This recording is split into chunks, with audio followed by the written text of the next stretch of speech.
Hello everyone. Welcome to our YouTube channel Easy English. If you're struggling with English conversations, this story will help you build confidence. Make sure to like, share, and subscribe for more inspiring stories every day. How to start a conversation in English. In the small coastal town of Clearwater, there lived a young man named Raj. Raj had recently moved to the town from India to pursue his studies in marine biology. While he loved the sea and its mysteries, there was one challenge that haunted him every day: speaking English. Raj was fluent in reading and writing English, but when it came to speaking, he froze. The words would get stuck in his throat, and his mind would race with doubts. What if I say the wrong thing? What if they don't understand me? He often thought. Clearwater was a lively town filled with friendly people, but Raj always felt like an outsider. He avoided conversations, even when someone smiled or greeted him. One day, his professor, Dr. Eleanor Clark, noticed his hesitation during a group discussion and decided to talk to him after class. "Raj, you have brilliant ideas," she said warmly. "But I've noticed you're hesitant to share them. Is everything okay?" Raj hesitated before admitting, "It's my English, drive. Clark, I'm afraid of speaking. I don't know how to start a conversation, and I'm scared of making mistakes." Dr. Clark nodded understandingly. "Raj, let me tell you a secret. When I moved to Japan for research, I didn't know a single word of Japanese.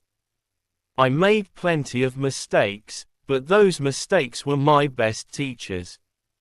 Starting a conversation isn't about perfection, it's about connection.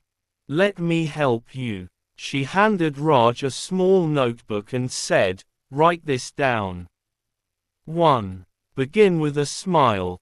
A smile is universal and shows you're approachable.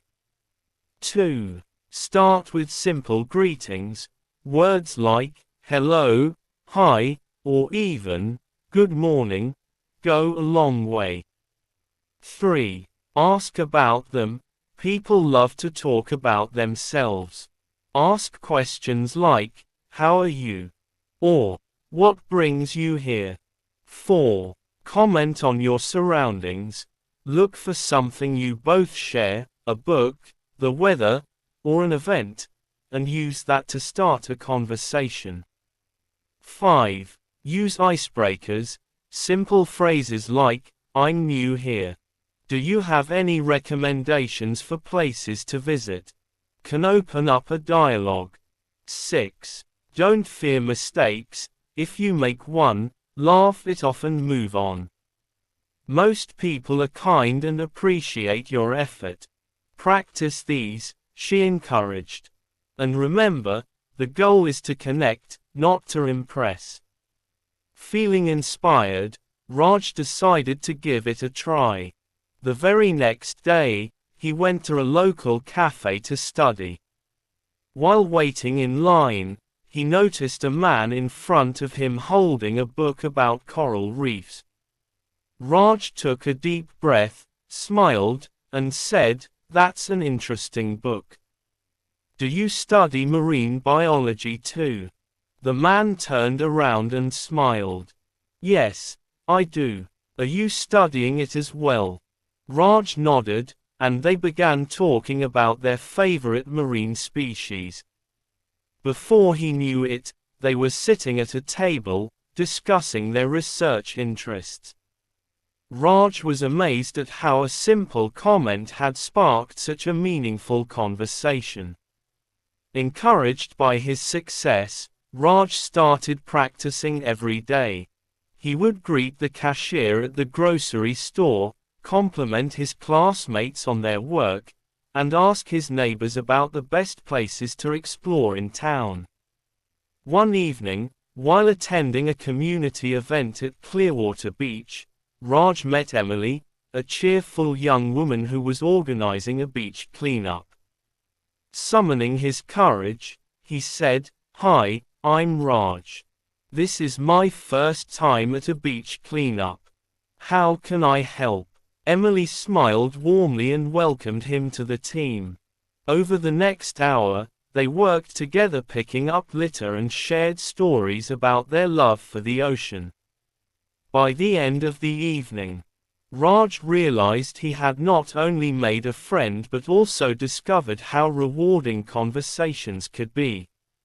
Months passed, and Raj became a familiar face in Clearwater. He no longer feared conversations, in fact, he sought them out.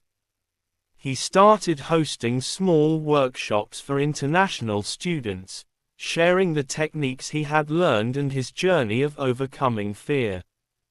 "Starting a conversation in English is like diving into the sea," he told them.